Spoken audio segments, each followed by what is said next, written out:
जब एक straight line किसी भी वर्टिकल लाइन को एक फिक्स्ड पॉइंट पर कट करती है और उसी फिक्स्ड पॉइंट के अराउंड रोटेट करती है तो उससे एक ऐसी सरफेस बनती है जिसे डबल राइट सर्कुलर कोन कहते हैं। इसमें दो कोन्स बनती हैं जो एक फिक्स्ड पॉइंट से ज्वाइन होती हैं और ये फिक्स्ड पॉइंट कहलाता है वर्टेक्स। जो लाइन इस फिक्स्ड पॉइंट पर रोटेट करती है उसे जनरेटर कहते हैं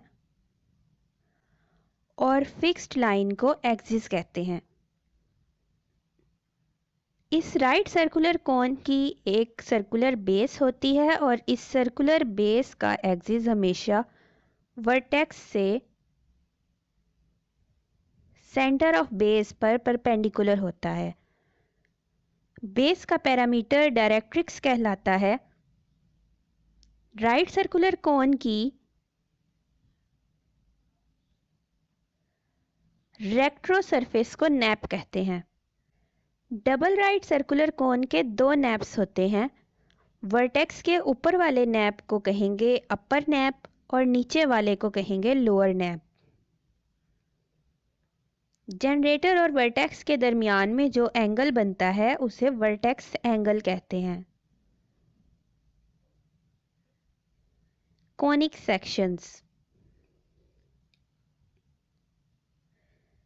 जब एक प्लेन सरफेस इस डबल राइट सर्कुलर कोन को इंटरसेक्ट करती है तो हमें डिफरेंट टाइप की टू डायमेंशनल कर्व्स मिलती हैं।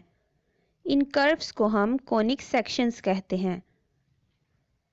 ये प्लेन कोन को मुख्तलिफ तरीक़ों से कट कर सकती है और ये डिपेंड करेगा उस एंगल पे जो प्लेन और वर्टिकल लाइन यानी एक्सिस के दरमियान में बनेगा। कॉनिक सेक्शंस के बारे में पता लगाने के लिए जो चीज़ यहाँ पर याद रखनी है वो है वर्टेक्स एंगल। वीडियो में ज़रा पीछे जाएं तो ये वो एंगल था जो जनरेटर और एक्सिस के दरमियान में बनता था। तो जो plane double right circular cone को कट करेगी उससे भी एक अदद एंगल बनेगा और उस एंगल पर डिफरेंट कंडीशंस हो सकती हैं। जब plane double right circular cone को ऐसे कट करे कि प्लेन और एक्सिस के दरमियान एंगल वर्टेक्स एंगल से बड़ा हो तो एक क्लोज्ड कर्व बनती है जिसे एलिप्स कहते हैं। जब प्लेन एक्सिस के परपेंडिकुलर कट करती है तो एलिप्स सर्कल में कन्वर्ट हो जाती है, इसीलिए सर्कल को एलिप्स का स्पेशल केस कहते हैं। जब वर्टेक्स एंगल और प्लेन के कट करने से बनने वाला एंगल दोनों एग्जैक्टली इक्वल हों तो हमें एक ओपन कर्व मिलती है जिसे हम पैराबोला कहते हैं।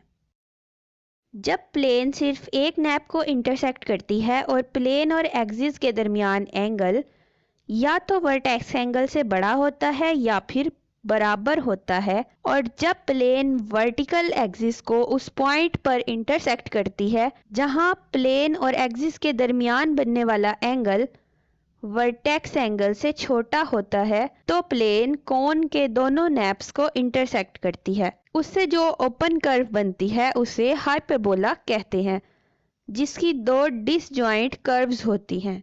Degenerate conics. जब प्लेन वर्टेक्स पर डबल राइट सर्कुलर कोन को इंटरसेक्ट करती है तो एलिप्स पॉइंट बन जाती है, पैराबोला लाइन बन जाता है और हाइपरबोला टू इंटरसेक्टिंग लाइंस में कन्वर्ट हो जाता है। इन फिगर्स को डीजेनरेट कोनिक्स कहा जाता है।